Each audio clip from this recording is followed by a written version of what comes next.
खुशखबर खुशखबर खुशखबर.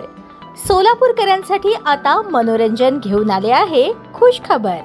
लहान चिमुकल्यांसाठी 100 रुपयात 5 खेळणे. यात मिकी माऊस, जम्पिंग जपांग, ड्रॅगन, वॉटर बोट आणि ट्रेन.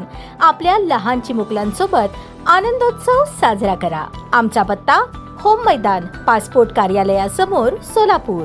अंत्रोळी गुंजेगाव फाट्याजवळ मंगळवारी सकाळी झालेल्या भीषण अपघातात 19 वर्षीय ITI विद्यार्थी रिहान मिनाज मुजावर याचा मृत्यू झाला. समोरील हायवा टिप्परने अचानक ब्रेक मारल्याने हा अपघात घडल्याचा आरोप मैताच्या वडिलांनी फिर्यादीत केला असून मंद्रुप पोलीस ठाण्यात अज्ञात चालकाविरुद्ध गुन्हा दाखल करण्याची प्रक्रिया सुरू आहे. पोलिसांनी दिलेल्या माहितीनुसार रिहान मुजावर वय 19 हा सकाळी आपल्या बहिणीला कंदलगाव येथील इंडियन पब्लिक स्कूलमध्ये सोडून ITIच्या प्रॅक्टिकल परीक्षेसाठी सोलापूरकडे दुचाकी क्रमांक MH13EG 4734 वरून निघाला होता. अंत्रोळी गुंजेगाव फाट्याजवळ त्याच्या समोरील हायवा टिप्पर MH13AX 3411च्या चालकाने अचानक ब्रेक मारल्याने रिहानच्या दुचाकीची टिप्परच्या पाठीमागे जोरदार धडक बसली. अपघातात रिहान गंभीर जखमी झाला. माहिती मिळताच त्याचे वडील मिनाज मुजावर व कुटुंबीय घटनास्थळी पोहोचले. मंद्रुप पोलिसांनी जखमी रिहानला ग्रामीण रुग्णालय मंद्रुप येथे उपचारासाठी दाखल केले. मात्र वैद्यकीय अधिकाऱ्यांनी उपचारापूर्वीच त्याचा मृत्यू झाल्याचे घोषित केले. मैताच्या वडिलांनी दिलेल्या फिर्यादीनुसार हायवा चालकाने रस्त्याच्या परिस्थितीकडे दुर्लक्ष करून निष्काळजीपणे वाहन चालवत अचानक ब्रेक मारल्याने हा अपघात घडला. या प्रकरणी मंद्रुप पोलीस पुढील तपास करत आहे.